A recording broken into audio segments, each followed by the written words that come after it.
Well, hello there.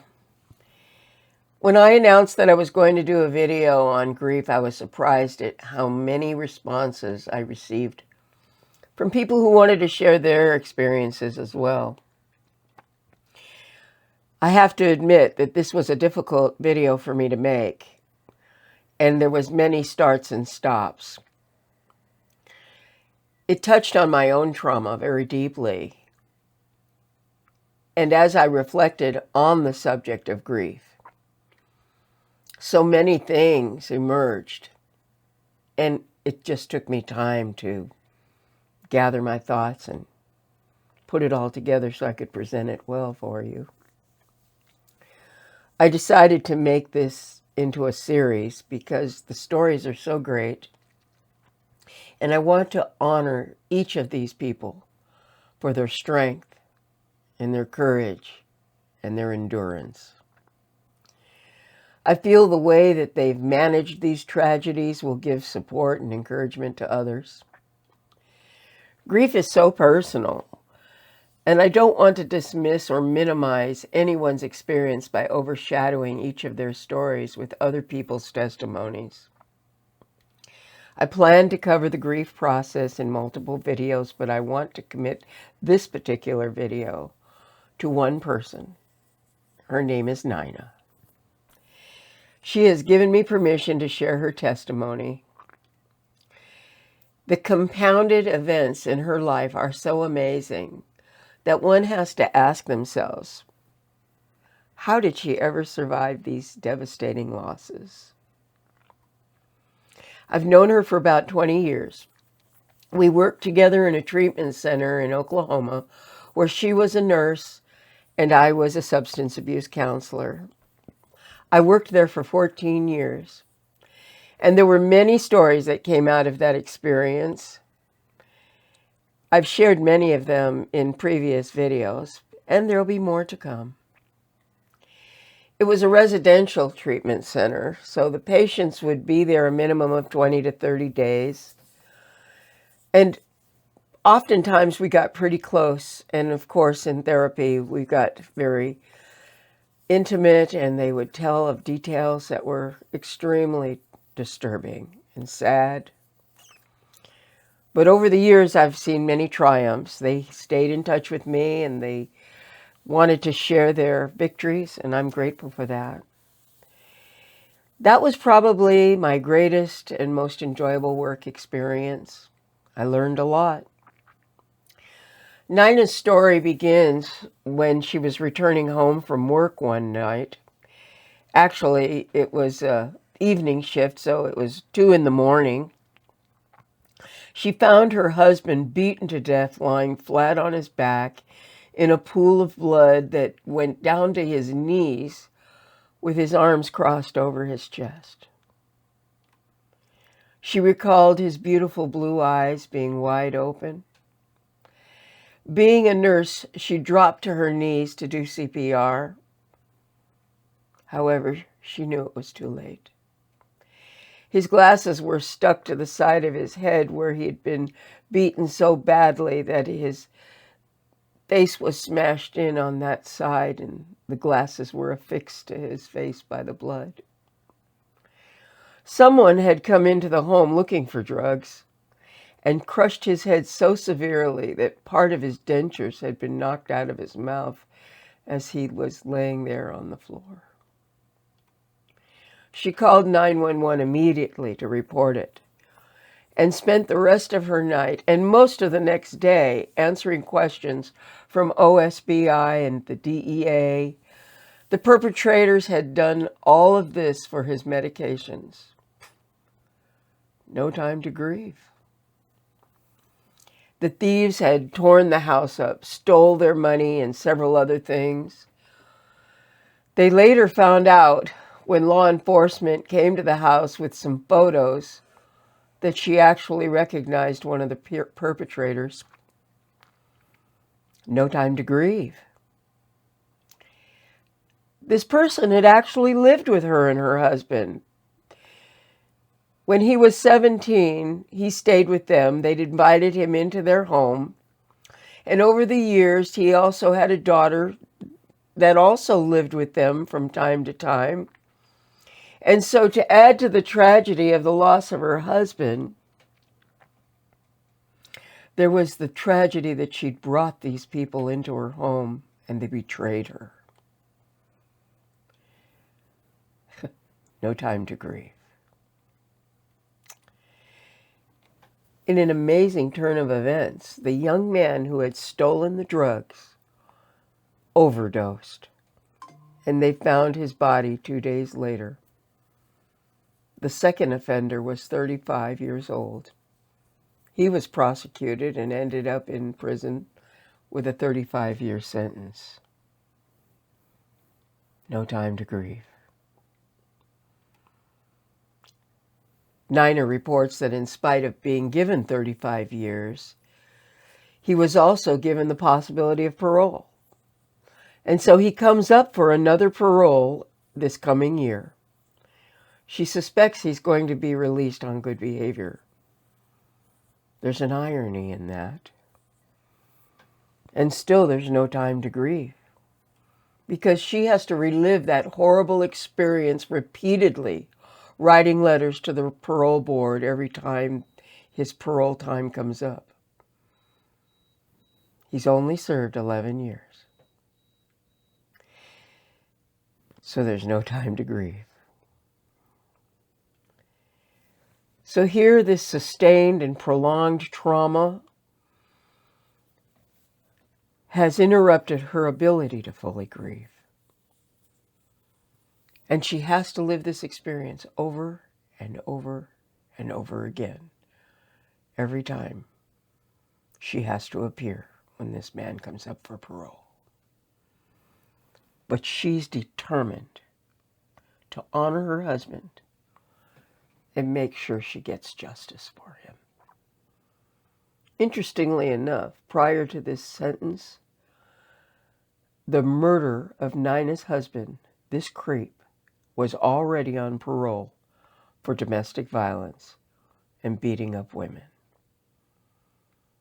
We're talking about a career criminal. This is an old and familiar story. So could Nina finally grieve? Not hardly.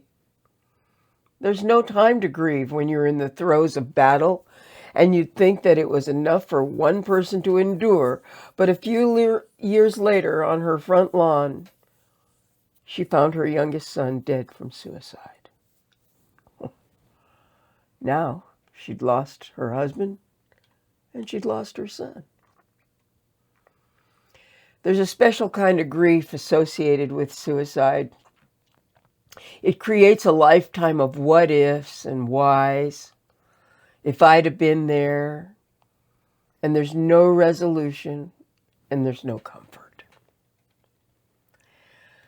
Nina told me that until one has lost a child, they can't imagine or know the depth of grief. She said, I truly lost my heart that day. I want to add at this point that her son was struggling with alcohol and addiction. And the saddest part of a suicide behind addiction is that the individual is not thinking rationally. They've usually obsessed or ruminated over some deeply negative self-talk and some messages they were telling themselves. Alcohol is a depressant, which can often lead to self-harm and depression. There's an expression in the counseling industry. It's when someone commits suicide, we often say they killed the wrong person because their perception is so irrational. I asked her how she's coped with all of this, and she said, well, my other children, my grandkids, and I have a good friend who was a lifesaver. Plus, my work got me through. Her mom gave her some encouragement by telling her, it's hard now, but it'll get better, and you're not a quitter. And I hope that had brought some comfort to her. But really, in the face of that kind of a brutal death and the suicide of a child, there's not really much comfort.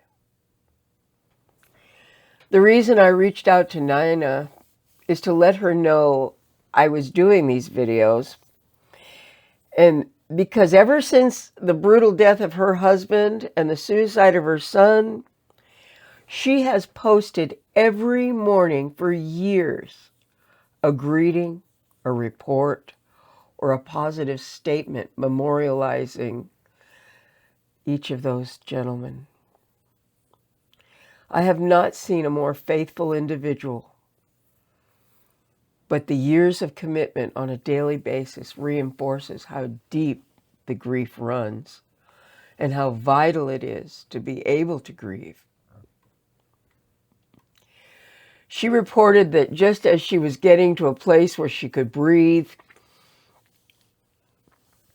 she almost lost her oldest son.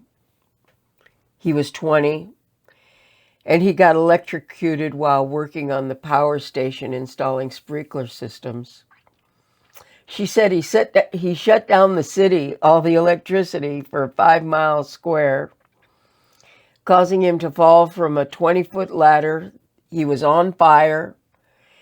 And actually, he put the fire out himself by rolling in a puddle of water and then driving himself to the hospital. I'd say that was some amazing man. I'm sure he got his grit from his mom.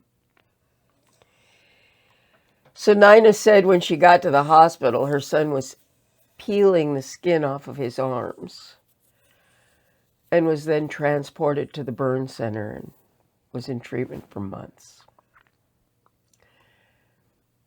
No time to grieve. These continuous and crushing events over and over. Any time to grieve? Not in your life. She lost her significant other in June last year. She woke up and found him face down in the bathtub. He was having trouble getting up and down, and apparently he'd had a heart attack while getting up from the toilet. This woman has not had an easy life. But she says, I've had a full life, and through all this, my other 2 boys have always been there to support me. And when I needed help, of course, my best friend, she was there, and her and I have been through a lot. She said, I miss all the people that are gone, but I truly believe that they are always with me, and I talk to them every day. I hope my story helps somebody. And I know it's true that she talks to them every day because I see her posts on Facebook every morning. So she goes on to tell of the hardship of having one of her sons being born weighing 4.5 pounds, having to feed him every 2 hours. She said, we almost lost him. And she did lose her great-grandson at 9 months due to pneumonia. She said these days she keeps her sanity by reading, crocheting, sewing, and just keeping busy. Oh, and let's not forget all those great grandkids. They're a blessing. All I can say is, I admire this woman, and I am honored to call her my friend. Yes, she has finally found time to grieve. She's retired. God bless you all. And thank you for hanging in there with me, because I know that my feeble attempts at this are not really great, but I'm genuine and sincere. So our next story is going to be Leanne's story. And I hope that if you're interested enough, you'll give me your story. And if you found this helpful, I'd love your submissions and comments.